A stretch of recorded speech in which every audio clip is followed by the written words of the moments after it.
This morning, I received an email from the programming director of VidCon. He said we needed to discuss VidCon Baltimore and the original 2 panels that I was asked to moderate for. He asked me for my number and availability. Once I responded, he immediately called. He informed me that unfortunately, my invitation to moderate at VidCon Baltimore was being rescinded. He never specified as to why my invitation was being rescinded, but he did explain that after receiving some emails last week, they no longer feel I am fit to be on the mental health panel. I told him that I was a mental health creator who has been stalked and harassed by people on the internet, and since then I have had the Reddit group banned. He informed me he knew because they had looked into me after receiving these emails. I explained that I put everything out there, so if you actually looked into who I was from the beginning, you would have known all of this. I do find it interesting that every other point of contact with VidCon has been through email, even to ask me to set up this chat. However, to actually rescind my invitation was done via phone call. And I was never given the opportunity to defend myself against these allegations that he would not allow me to know. My only inkling is that they didn't want a record of my invitation being rescinded. But if they actually looked into me like they said they did, they should know that I record everything. I'm a little sad that I will no longer be attending VidCon Baltimore. However, it's not like they took me serious to begin with, because they were paying me to work 2 panels with comp tickets and exposure. I'm worth more than that. Okay, now that I'm done reporting, I can talk about my feelings. Listen, I know a lot of you expect me to be in a ball crumpled on the ground. I expected me to be that way too. But honestly, when it happened, I was like, saw that coming. All right, you wanna know how I feel? Like shock right now, but I also feel free. I really don't have to worry about what I post and be afraid of making myself look bad anymore. There are so many strangers doing that for me. How the fuck did we get here? Kyle even worked from home today. That's my husband, in case I needed him. There's honestly a feeling of relief because I have spent my entire life trying to fit in and water myself down. But what I'm learning after going through all of this stuff is that it truly does not matter how other people perceive you, and the best thing to be is upfront and open and honest, especially if you're gonna be a creator. I have reached the part in my creator career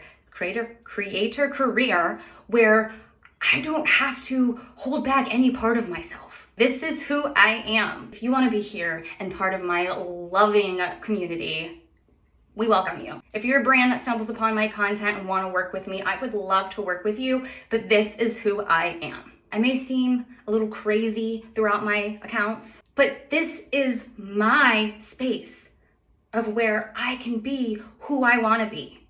But I also know how to be professional. Done are the days where I apologize for who I am and I downplay my worth.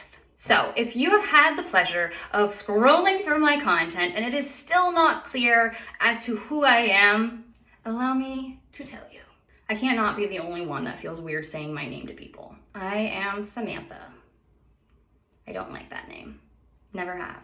I prefer to be called Sam, even though I share it with my estranged father and brother. We're all named Sam. Different last names, all 3 of us. I'm also known as the Basin Lady or Queen of the Glory Holes. Both very long stories. Both kind of the same story. There's a lot going on right now, but none of it is actually vulgar as one would think a glory hole is. My glory hole is just a literal hole in the ground. Some people say I'm dramatic. I like to say I'm theatrical. Outside of being a creator, I am a stay-at-home mom of 3, as well as a resident choreographer for a local theater company. Right now, I'm actually performing in Sweeney Todd as a bigger woman. I have a loud mouth. A lot of stuff comes out of it, usually a profanity, so if that offends you, sorry. This is my bathroom, also dubbed as my office. Get used to this picture if you're gonna stay here. Sometimes when I'm speaking, I slip in and out of accents.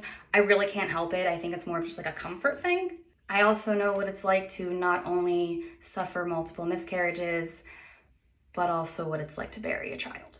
But I really like to be upbeat and I use a lot of dark humor, so. I'm neurodivergent, and I tell you that because people will say, why are you like this? And I say, because I'm neurodivergent. And they're like, well, that's not an excuse. And well, what the fuck do you want? Sorry. My mental illness diagnoses are the following: general anxiety disorder, ADHD, OCD, PTSD, PMDD, and IBS. We are very poop friendly here, hence why the bathroom is also my office. Those are the points that I had listed to make sure I hit. I might be forgetting things. I know I'm forgetting things. My community of glory holes can let you guys know in the comments. But I know that this situation today was meant to test me, was meant to see if I would break. Woo! And I'm not. Like, I'm really not, you guys. And I'll watch, they're gonna be like, oh my God, look, she's manic. I'm honestly good because this has shown me my worth. I like to be fun. I like to make jokes. I like to dance. I like to sing. Even if you don't think I'm any good at it, I like to do it, and I'm going to. I think this was it, you guys.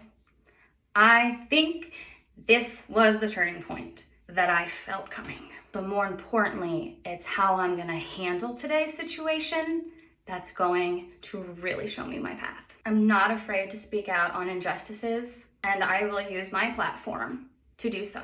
Really, you get a mix of everything here.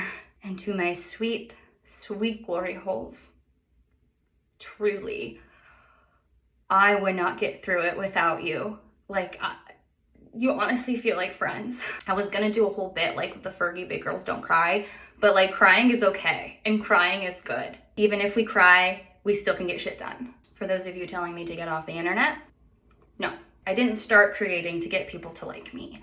I started creating because we were going through a pandemic. I was a stay-at-home mom with 3 young children and was just diagnosed with my alphabet soup of mental illnesses, and I didn't know what to do.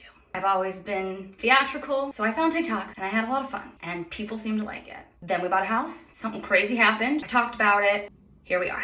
No matter what, I am still gonna be here creating because I do it for me. If you're wondering how the VidCon phone call ended, say that 10 times fast. It was clear I was getting nowhere with the programming director, so I informed him he would be hearing from my attorney. And he will be. Hey, glory holes.